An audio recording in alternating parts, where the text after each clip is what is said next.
friends, my name is Jess and I like to sew and embroider. This week I made a little crab friend. Let's see here.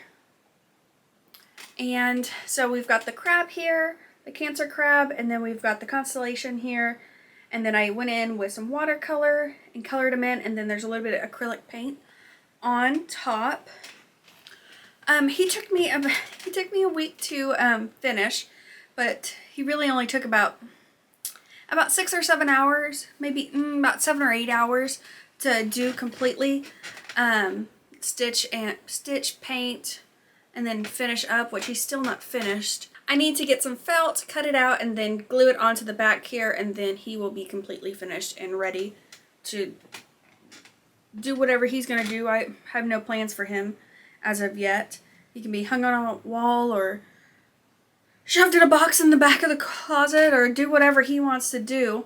But, so that is him. And I have filmed everything and I've done a nice little voiceover, nice little chatty voiceover of him. So, without further ado, let's get to that. So I went onto the internet and found some pictures that I liked and wanted to Photoshop and fix them up a little bit. This is just a Cancer crab and it's got the constellation in there. I've taken some muslin and drawing a circle around it to know where I need to place the crab. This is just regular carbon paper that you'd put like on a typewriter or something. Put it on here and I tape it down so it doesn't move, because I've had it move before and it really stinks. This is a little tool that comes with it, but I end up changing from this because it's kind of a complicated crab. It's got a lot of parts. So I moved to the pen. That way I can see where I have drawn and where I haven't. You don't have to press down really hard. I do press down really hard. And yesterday I did a whole bunch of them because I'm doing this tapestry thing for somebody. And by the end of it, my hand was cramped up. I had to keep like flexing my hand and like doing like hand exercises so I could continue to go. It was only like 5 or 6 pieces that I was tracing on, and they weren't any more complicated than this. You can't really see the constellation up there, so I end up going in and doing that later. It's hard to see. I tried to draw it. It didn't work out very well. This I'm cutting out with pinking shears. See how they're jagged? That way it doesn't fray as much. I've got my hoop and I'm lining up here. This is a cheap hoop from Amazon, and so it's got that electrical. So I took electrical tape and put it around there. That way it would fit better, because otherwise it was really hard to get it to that one layer of fabric to stay. I'm just pulling it up and tightening it there. Now I have a screwdriver and I get it really tight.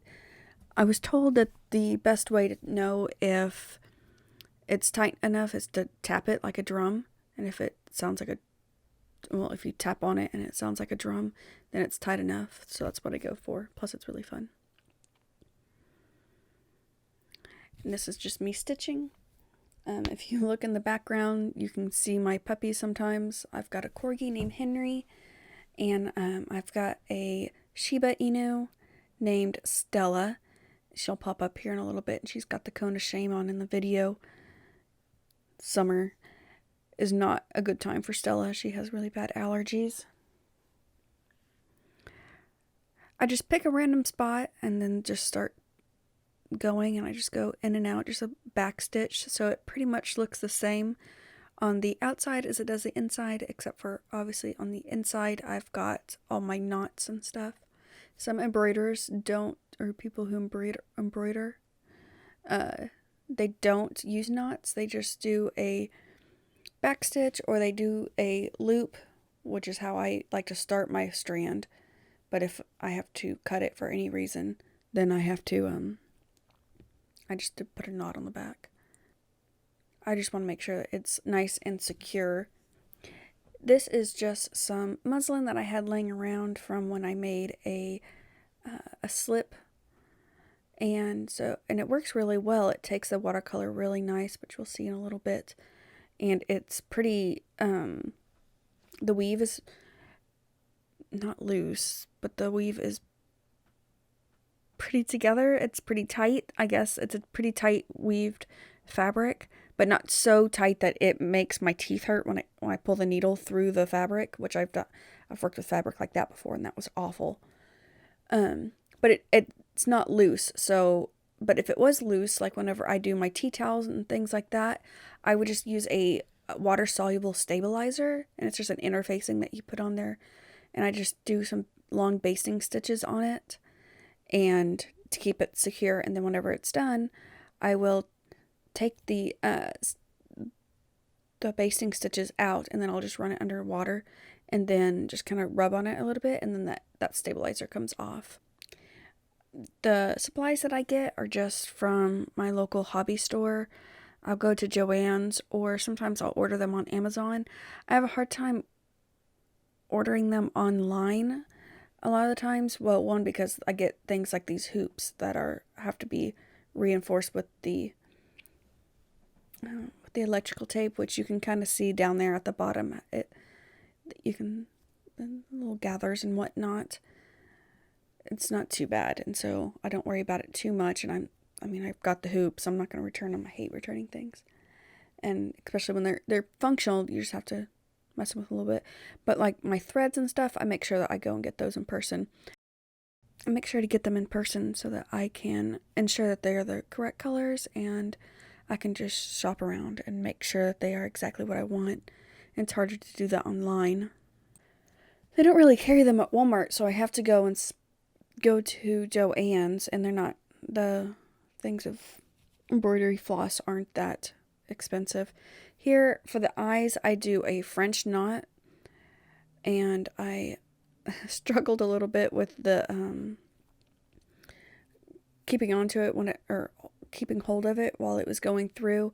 And so on this second eye, I end up having to use a pair of scissors to stick in there just to keep it taut as I pull it down.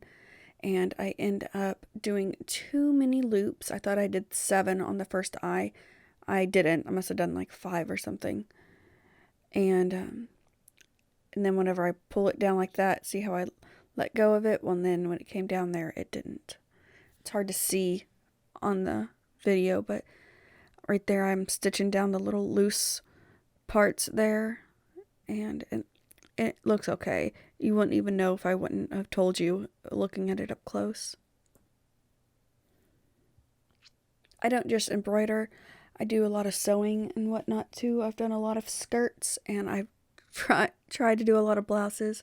I'm right now in the process of trying to sew a bodice, the top of a dress. I'm sewing the bodice together to see if I can get the sizing right, and then I will sew a dress. I'm really hoping to get that done before my birthday, because I like to have something new on my birthday made by me. I'm in the process of trying to redo my whole wardrobe to being things made just by me. I think that'd be really neat. It also gives me an opportunity to make the kind of clothes that I want to wear, and which are sometimes hard to find, especially when I have a tendency to like more vintage things, and way more, I don't even know if it's called vintage at this point. I just like more Victorian things, I guess, and even further back. If I had the guts, I'd be wearing 1860s things. That's what I really enjoy the style of, but I just don't think I can do that, and it's easier to, I guess, history bound when you're doing it closer to Victorian. So I've been doing a lot of like long skirts and puffy blouses and stuff like that. I guess like hardcore cottagecore, which I don't know if hardcore and cottagecore need to be used in the same sentence, but I've done it. And so I've done a lot of vests and stuff, which I guess looks, it's just really cottagecore looking. I guess that's my aesthetic right now, and the kind of things that I'm making. It's just easier if you sew your own clothes to make that, and plus you just have complete control. I think that that's so neat that you control everything that goes into it, and you can also embroider onto those clothes and then really make it your own. I've just started doing embroidery, and so I'm still pretty new at it. I'm even newer at watercolor. I haven't done watercolor since I was in elementary school. So that's been a journey, and I don't think I've ever put watercolor purposely, anyway, on fabric. So that's been a whole new journey for me to do. The embroidery, I'm getting faster and better at it.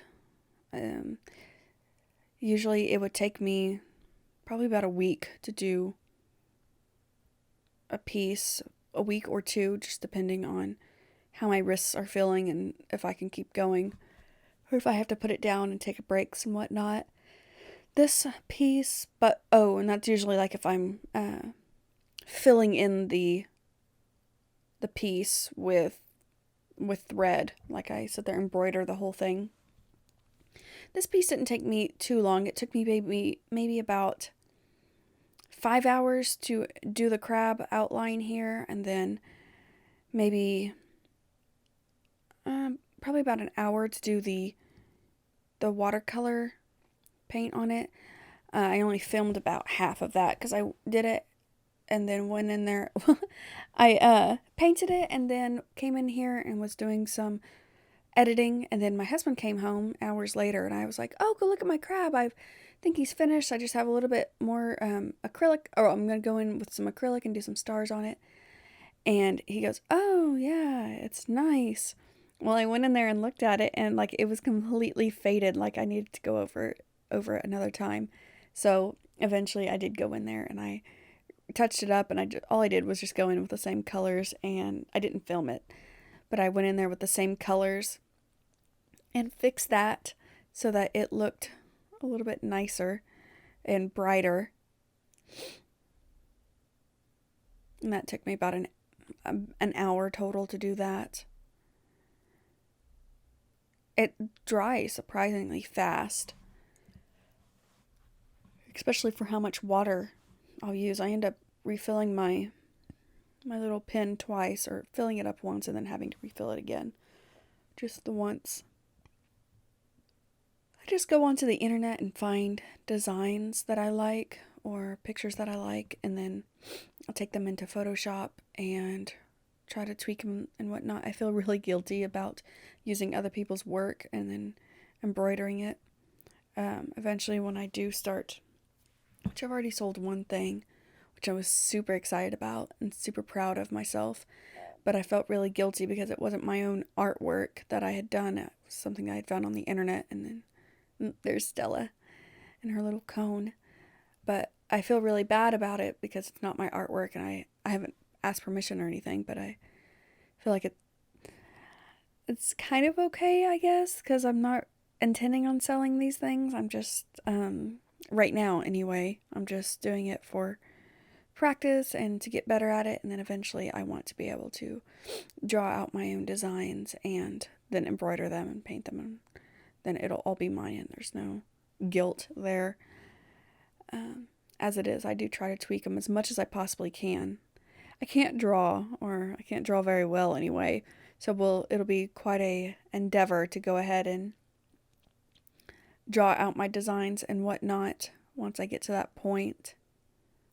I chose this little crab friend to do, which is what I've been calling him. He's a little Cancer crab, but I call him my little crab friend because I really like horoscopes and zodiac and whatnot, but I don't feel like I can advertise my horoscope and zodiac the way that other people can, because I was born in July, beginning of July, and it's Cancer. Well, if you say, oh, I'm a Cancer, or oh, I don't know, I just feel like there's negative connotations to that because of, Cancer. And I don't feel like there's a whole lot of, I don't know, I just feel like Jenna and Julian really brought attention to the Aries and Virgo, And then Gemini, I see a lot of Gemini stuff, and I just don't see a lot of Cancer stuff. And that I just may not be looking in the right places or following the right people or whatnot. But anyway, that's why I chose to do him. And he was super fun. I usually like to do these little witchy reptile guys. I do them a lot and have fun. So I guess I really do a lot of mostly animals. Words are so difficult for me. This last one that I did a, well, the last thing, the words or quotes or whatever, last thing that I did that wasn't an animal was a quote from Lord of the Rings. It says, boil them, mash them, stick them in a stew. That was super fun. I've got that one finished, the words anyway, and I want to do some embellishments around the quote itself. My husband wants me to put potatoes, because that's what the quote's about. Some potatoes around it, but it's hard to make potatoes look glamorous. So I'll probably just end up doing some leaves around it to make it look nice. Which the words I did in green. So the leaves, I don't know, maybe I should do flowers or something, because that'd be a lot of green for one towel. But I mean, there's a lot of green in Lord of the Rings. Getting into embroidery was kind of a fluke. I tried to do it whenever I just got out of high school and didn't get very far at all. I didn't look anything up on the internet. I just got one of my grandma's old hoops. I got a piece of scrap material and some, I don't even know if I got, and like friendship bracelet, embroidery thread stuff. It's not really embroidery thread. It's just friendship bracelet things, that's really thick. And got a needle and was trying to do that. Well, I was trying to go in and out of the same hole. And of course it was just pulling right through, because if you go in the hole and then back out the hole, then it's got nothing to hold on to. So I tried that for a little bit, didn't look up anything, didn't ask it for any help or any, then just gave up on it because I wasn't super into it. That was in like 2012. Well, fast forward to 2018, I decided, 2017, my sister got married, and so I found this really cute inspiration on Pinterest, and it had like the couple's initials, and it says living in sin since whatever, or no longer living in sin since, and then it's got the wedding date or wedding year on it. No, it's got the wedding date on it. So I went ahead and did that, and that was an adventure. But I did go and kind of look up a little bit online, but I also knew a little bit more of what I was doing, that I had some time in between 2012 and 2017 to think about what I was doing wrong whenever I had done it the first time, and did that. Well, then a couple years go by.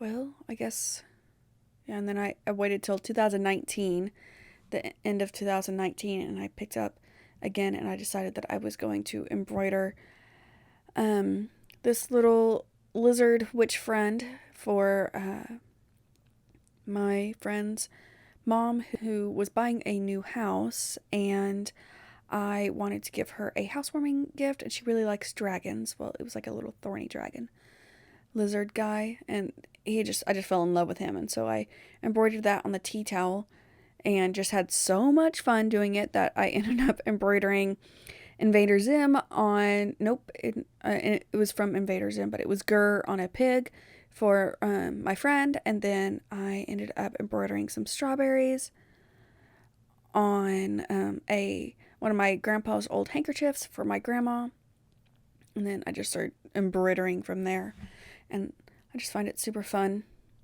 One of my favorite things to do with my embroidery is to take pictures as I go. So as I finish each section, I'll take a picture of it, and then at the end I'll put them all in an album together on Instagram, and then that way you can just kind of flip through and just see the progress of it being made, like kind of like one of those little flip books that you would get like as a kid.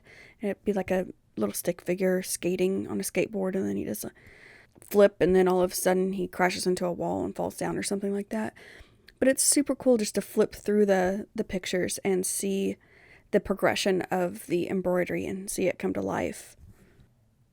Every now and then I'll get a little frustrated, but it's something easy that you can put down. It's fantastic for me because when I'm watching TV or I'm listening to a book, I have to be doing something with my hands. I can't just sit down and watch TV. I feel like I need to be doing something more productive. So having embroidery to do is much better and way more productive than just scrolling on Facebook or Instagram on my phone. I can pick this up and actually be creating something. But then the problem is that I will sit there and make so many things, but most of the time that I make these things or embroider these things, it's not something that's going to go in my house, because it's just not something that, while it's cute and I'm super glad that I made it, it's just not something that I would display in my house. It's not what my house is done in, which is not cohesive by any stretch of the imagination, but it's sure not done in witchy lizard dragons or witchy lizards or whatnot. Which is why eventually I would like to start selling these things, because there's no reason for me to have them. Plus, it validates the amount of money that I spend getting the material and whatnot. The only problem that I have with... That was a brain blast of an idea. The only problem that I have with embroidering while I am watching TV is that normally when I am in a room, I like to have all the lights off, and that's just how I am. I don't like having the lights on. Even when I work at my job, I'll have the overhead lights off, and I'll just have the lamp on my desk on, and then the computer screen and the lamp is all the light I have in there. So then, of course, whenever I'm embroidering, I have to have lights on, and I have to have as many lights as I can get so I can see what I'm doing and so that the shadows don't interfere, which happens a lot in this because I was between two lights instead of having a light overhead. I've got to get a lamp to bring in there and shine over my shoulder. But so to have all those lights on makes me uncomfortable. It's like a cave person, I guess. This guy was pretty easy to do. It's just pretty much it is just a back stitch for the whole crab except for 2 French knots for the eyes. I did a tea bag one time where I embroidered the outline of the tea bag, and then I did a back stitch for a longer back stitch for the string, and then I embroidered the little tag on there, and then embroidered tea. But then I went in with some different colors and different knots. I did all kinds of different stitches in the inside and the different colors and made it look like it was just a bag of tea. And that is probably my most proud, the thing that I am most proud of embroidering, because it is so neat, and it's just a way of, like, I guess, showcasing all the different knots I could do. But I couldn't do them before I started it, that's for sure. I had to go on to YouTube and Pinterest and just the internet and go on there and find the different knots. I belong to a few different embroidery groups on Facebook, and I went on there and asked them for some knot ideas, and just went in there and just did a few different things, well, several different things, and I'm so proud of that, how that turned out. I wasn't planning on keeping that one. I was planning on just making it and then giving it away like I give most of my stuff away, but I just don't know if I can give this one away. It's just so, I guess, special to me because it's so pretty. Gosh, it's so pretty. And I want to do it again. I want to make another one, but I'm afraid that it's just not going to turn out as good as this one did, and then I'll just be upset with it. But I'm almost done with this crab here. I've just got the other side, the other legs. I'll go ahead and tie off this knot. Some people travel with their, most people, I guess, travel with their floss across to the next point. I feel like that's wasteful. I good for you if you do that. Did not hurt anybody. I guess I'm thrifty or cheap. I don't know. So I'd rather just go ahead and tie it off and then start over there. It keeps my back nice and tidy as well.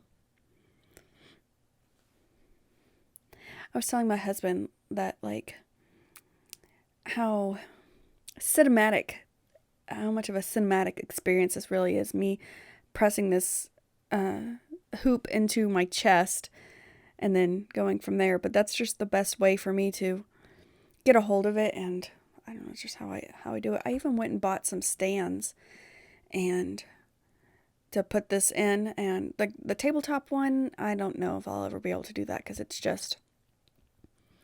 awkward. And I wanted to stream me embroidering, like on Twitch or something, which is probably not the platform, but I don't know, I find it fascinating to sit there and watch people embroider. And so I bought a stand because I thought that'd make it easier to film, but it's just not very good. And then I bought a standing one where theoretically I'm supposed to be able to pull it up over my lap, onto my lap while I'm sitting down, and I can embroider that way and save my back, because I do have to sit up pretty straight or hunch over it to do it, to embroider, and it kind of kills my back. It's much shorter than I thought it was going to be, and it was too much of a hassle to have to put together to take apart and then send back, or I don't know, we've already gone over. I don't like sending things back if I can avoid it at all. And so I don't, if I can avoid it, and I still have hopes that, like, I can use it. Like, I tried setting it in a laundry basket that had towels on it, like the towels for leverage, and then, like, the towels, since they have, like, a texture to it, it wouldn't slip off like it would if I just turned the laundry basket over and set it on top, which I did try. And that was kind of a little bit better, but I think I've also just got to get comfortable just not pushing it up against my chest. But when I'm not recording, it's not a big deal. I don't know. I guess maybe when I took, not this, I didn't take this to them, obviously, because I recorded all of this, and you can see where I've embroidered. But I took, what did I take? I think my frog. I took my little frog friend that I embroidered before this guy. I took him to the emergency room with me, and was embroidering while when I took my hand out and was messing with my finger and whatnot, I stuck myself, and I was making sure it wasn't bleeding. But I took my little frog friend to the emergency room with me and was embroidering there, and I was probably looked like a lunatic having it shoved into my chest while I embroidered. But whatever, they had bigger problems that day. They had somebody who had been brought in by the police, and he was not all there. The policeman was all there, but not the dude wasn't all there. I guess he had a concussion, and he had a warrant out for his arrest for what did he have it for? Like domestic abuse or something.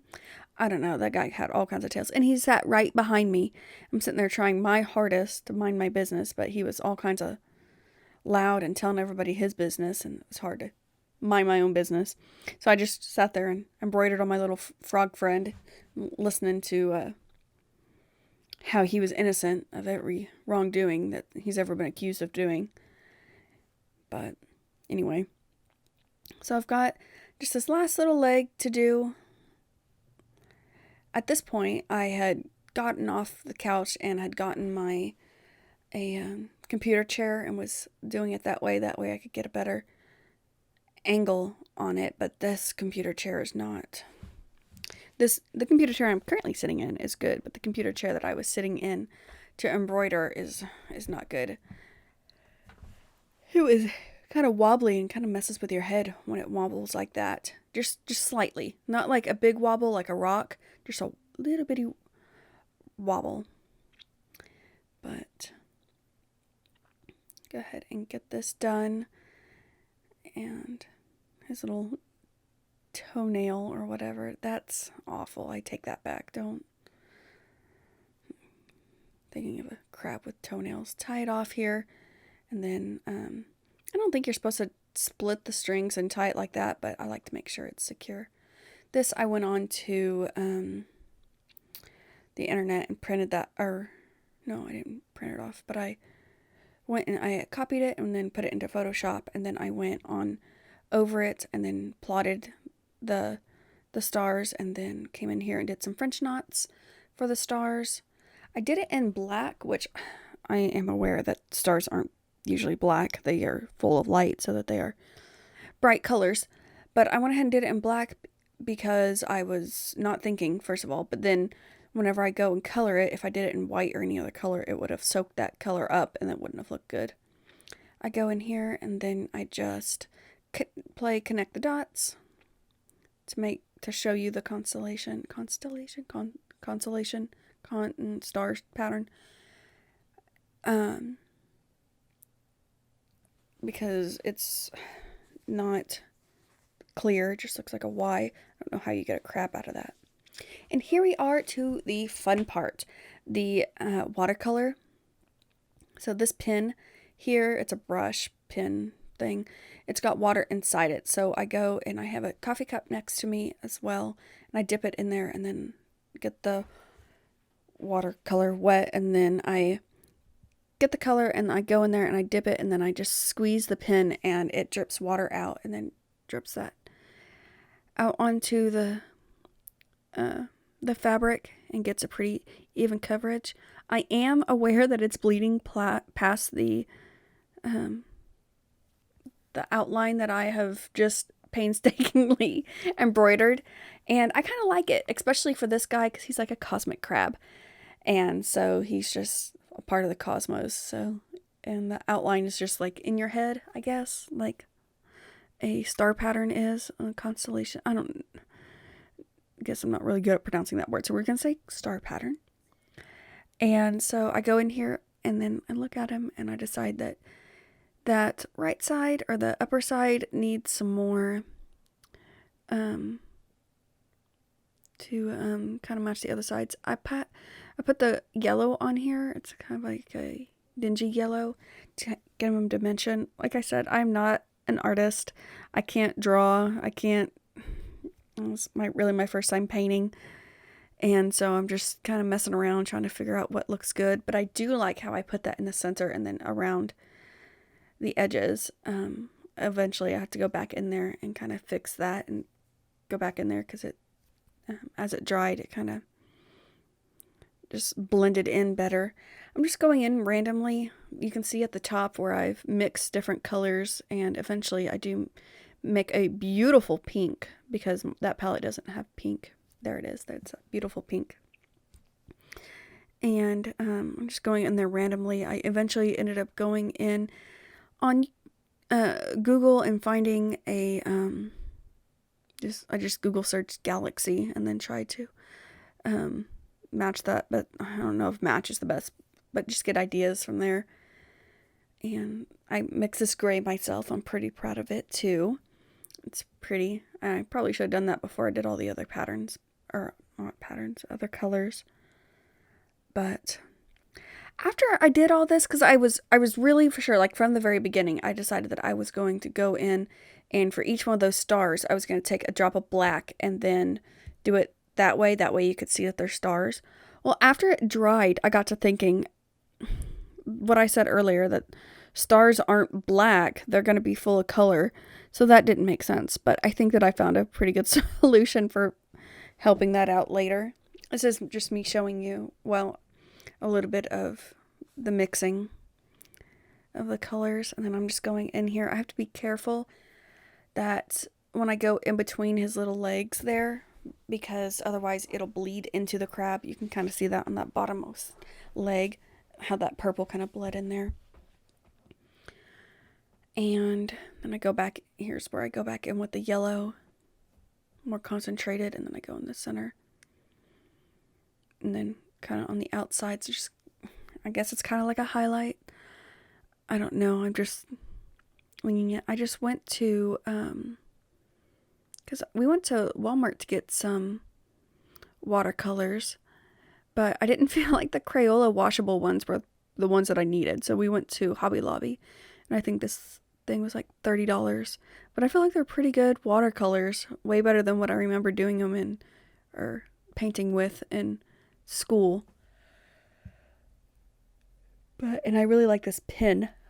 I went to Tuesday Morning the other day, and they had different size ones, like a fine, a medium, and a large. I'm just kind of blending it all together here, because I noticed that they were too much of their own, and it needed to be blended together. So I didn't have any paint on there. I was just water. Just filling in the spots here. And I shouldn't have done that. I still regret that. Here is some just acrylic paint that I put in a little cup, and then I put it on the brush, and then I just flicked the brush, and then it looked like stars. And here's how I kind of helped the constellation come to life. I put little dots of white onto the French knots, and then I just flicked some more. I took my pinking shears and I cut a circle, and more of a circle pattern. I found that out on my frog friend that needs to be a pretty good circle. And then I went in here and I just put some basting thread all the way around it, or I guess gathering thread. Nothing fancy here, just big stitches all the way around. And then I pull it together, and then I tie it off. And then eventually, when I get the correct glue, I'm going to cut out some felt and then glue the felt onto the back of the just onto the back of the frame, and then that finishes it off. That way you can't see the end, the inside of it, and you can't see the dingy color of the of that muslin in the back, because it really did not look nice by the end of all that paint. And I kind of just left it long in the inside. Here I struggled. I didn't want to lay it on the table because I just got done painting it. And here it is all finished. I'm really proud of him. I think he did a good job being a little good crab friend. And that's I guess that's really it. Thank you so much for sticking it through to the end of the video. If you like these, I plan on making more. I'm going to be doing a little woodland creature tapestry, and so that'll be a project coming up soon. All right, you'll have a great day. Bye.